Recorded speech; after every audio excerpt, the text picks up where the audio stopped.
me just ask. I was just looking to the KF here, man. Should we start worrying about the Lakers' championship aspirations this early into the story, or are we just overreacting to what we're seeing in recency bias? I won't say we're overreacting. I think, data points come in, we need to assess them. But at the same time, I'm not worried. Okay. Take it from me, I'm not worried. If you want to be worried, then sure, you can use this sample set. But let's talk about the obvious, right? We're early into the season. Um, it's not much games like you mentioned before, but also we have some pieces together that are working together for the first time, trying to get these things right.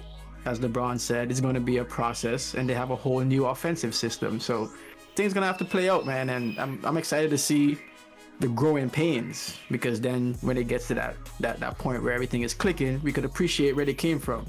And on top of that, we have a whole bunch of injuries in the mix. We have LeBron being out, Trevor Ariza. I'm not really sure how he's gonna fit in, but he's still a big piece to me. To me, he's a solid player. He's always the person that shows up. People like Kendrick Nunn is out. So there's still players on the sideline that's still to come in. So I'm not counting them out just yet, nor am I worried about where they are. I say they'll do what they gotta do to go through what they're going through and learn from it, and take these failures as, things to step forward in. Because we have to remember one thing with the Lakers, they still have that experience. So let's not put that to the side. Very experienced team. Defense have not been looking too well right now. I expect that to pick up because they got that size, they have that length. So there's a lot of things that could be clicking that are not clicking right now, including Westbrook, which, as we've seen in the past, he sometimes take a while to get going with different teams, as he did with Houston and Washington.